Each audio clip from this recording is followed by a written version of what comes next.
Taste the Daily. அவங்க internet bill மட்டும் கட்டாமல் இருந்தால் பாரதிய ஜனதா கட்சி சார்பாக இன்றைக்கி நாங்கள் உண்டியல் போராட்டம் நடத்துவதாக முடிவு செஞ்சுருந்தோம். நம்முடைய தொண்டர்கள்லாம் பப்ளிக்கில் போய் உண்டியல் வச்சு மக்கள்கிட்ட பணம் வசூல் பண்ணி அரசு கஜானா கட்டி இதன் மூலமாக நாச்சு நம்முடைய குழந்தைகளுடைய படிப்பு தடைபடாமல் இன்டர்நெட் பில் கட்டுங்க. ஆனால் நேற்று அவங்க இன்டர்நெட் பில் கட்டுனால இன்றைக்கி நாங்கள் மக்கள்கிட்ட போய் உண்டியல் கொடுத்து உண்டியலில் பணம் போட்டு அரசை காப்பாற்றணும் அப்படிங்கிற நிலைமைக்கு நாங்கள் போகல. வேகமாக அதை வரத்தான் போகுது. அதை நீங்களும் தமிழ்நாட்டில் பார்க்கத்தான் போகிறீங்க. ஸோ இதையும் பத்திரிகை நண்பர்களுக்கு தெளிவுபடுத்த வேண்டும் என்பது எங்களுடைய ஆசை. அதை தாண்டி மிச்சதெல்லாம் ஜென்ரல் பொலிட்டிக்கல் இதெல்லாம் இருக்குங்கன்னா நீங்கள் கேள்வி கேட்பீங்க. இன்றைக்கி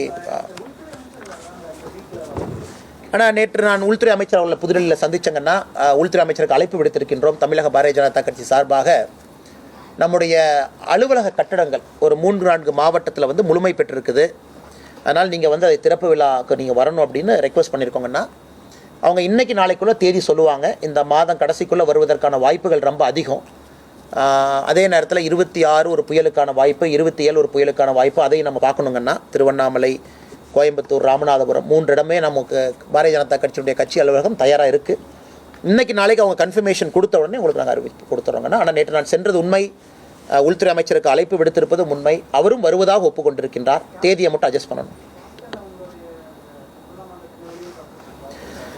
ஆனால் நம்முடைய கேப்டன் விஜயகாந்த் ஐயா அவருடைய 1ஆம் ஆண்டு குரு பூஜை விழாவுக்கு இன்று தேமுதிக அவருடைய தலைவர்கள்லாம் வந்தாங்க. அண்ணன் சுதீஷ் அவர்கள் நம்முடைய அலுவலகத்துக்கு வந்திருந்தாங்க. தொலைபேசி மூலமாக ஒரு வாரத்துக்கு முன்னாடியே சொல்லியிருந்தாங்க. இந்த மாதிரி 28ஆம் தேதி குரு பூஜை விழாவிலே கலந்து கொள்ள வேண்டும் என்று அழைப்பு விடுத்திருக்கின்றார்கள். கட்டாயமாக நாங்கள் கலந்து கொள்கின்றோம்.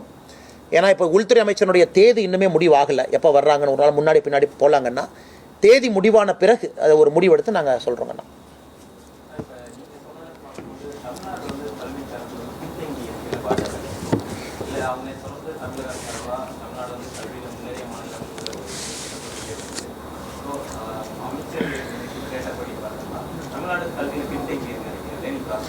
ஆனால் நாம் இன்றைக்கி என்ன மெஷர் பண்ணுறோம் அப்படின்னாங்கன்னா தமிழ்நாட்டை பொறுத்த வரைக்கும் எவ்வளோ பேர் படிக்கிறாங்கன்னு மெஷர் பண்ணுறோம். Cross enrolment ratio 47%. சூப்பர். அது காமராஜர் ஐயாவுடைய கனவுங்கன்னா அங்கேருந்து நாம் குவான்டிட்டி அதிகப்படுத்திட்டோம். குவாலிட்டி அவ்வளோ பேர்த்தில் குவாலிட்டி மீட் அவுட் ஆகிருக்காம. ஆனால் இந்தியா முழுவதுமே இந்த பிரச்சனை இருக்குங்க. நான் தமிழ்நாட்டை நான் சுட்டி காட்ட விரும்பலை.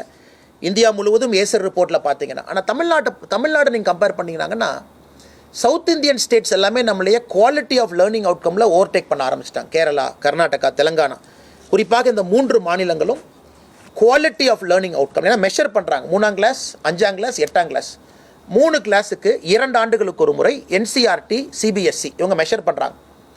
ரேண்டமாக தமிழ்நாட்டில் ரேண்டமாக ஒரு 5-6 மாவட்டத்தை எடுக்கிறாங்க. போன முறை தருமபுரி எடுத்திருந்தாங்க, ஈரோடு எடுத்திருந்தாங்க, சவுத்தில் ஒரு மாவட்டம் எடுத்திருந்தாங்கன்னா கிளாஸ் ரூமில் இருக்கக்கூடிய குழந்தைங்களுக்கு டெஸ்ட் வைக்கிறாங்க ரேண்டமாக ஒரு 2-3 நாளில். அந்த குழந்தை பேசிக் மேக்ஸ் போடுறாங்களா, பேசிக் சயின்ஸ் தெரியுதா அவங்களுக்கு, ஒரு தமிழ் பேராகிராஃப் கொடுத்து படிக்க சொல்கிறாங்க, பிழை இல்லாமல் படிக்கிறாங்களான்னு. அந்த அச்சீவ்மெண்ட்டை தான் நான் உங்களுக்கு சொன்னேன் 2018, 21, 22. அதில் பார்க்கும்பொழுது ரொம்ப வருத்தத்துக்குரிய விஷயம் நம்ம குவாலிட்டி ஆஃப் லேர்னிங் அவுட்கம்ஸ் கீழே போயிட்டுருக்கு. அது இது நான் சொல்கிறது எல்லாமே இதில் டிபேட் பண்ணுறக்கு ஒன்றுமே இல்லைங்க. நான் ஆக்கப்பூர்வமாக சொல்கிறேன். அதனால் அமைச்சர் அவர்கள் இன்றைக்கி 5ஆம் கிளாஸ், 8ஆம் கிளாஸ் நம்ம ஏன் டிடென்ஷன் பண்ணுறோம் அப்படின்னாங்கன்னா அந்த குவாலிட்டி ஒரு இடத்துல வரணும்னு நினைக்கிறோம். ஏதோ ஒரு இடத்துல எல்லோருக்குமே ஒரு சின்ன பயம் இருக்கணும். நாம் ஒரு எக்ஸாம் ஃபெயில் ஆகிட்டோம்னா அவங்களுக்காக ஒரு வருஷம் வெயிட் பண்ணலைங்கண்ணா. அரசு 2 மாதத்தில் அடுத்த எக்ஸாம் வைக்கிறாங்க. அந்த 2 மாதமாக உங்களுக்கு கோச்சிங் கொடுக்குறாங்க. அதில் நீங்கள் பாஸ் ஆகணுங்கிறாங்க. இல்லாட்டி அந்த மாணவன் என்ன ஆகுங்கண்ணா, நீங்கள் சும்மா உட்கார வச்சா ஒரு கிளாஸ் ரூமில் 20-30 பேர் இருப்பாங்க.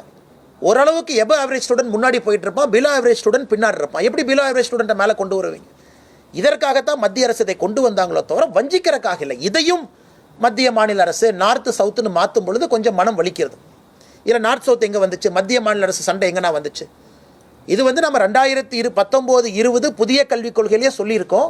Learning outcomes is a part of new education பாலிசின்னு தெளிவாக சொல்லியிருக்கோம். அதை 3 ஆண்டுகள் எல்லா மாநிலத்துக்கும் வாய்ப்பு கொடுத்து 4 ஆண்டுகள் கழித்து 2024 நாம் அதை கெஜெட் நோட்டிஃபிகேஷன் எடுத்து கொடுத்துருக்கோம். ஆனால் நிச்சயமாக தமிழகத்தில் கல்வியினுடைய தரம் குவாலிட்டி கீழே வருதுங்கண்ணா. ஆனால் நம்ம மறுபடியும் பீகார்கிட்ட போய் யூபிகிட்ட போய் ஒப்பிடக்கூடாது.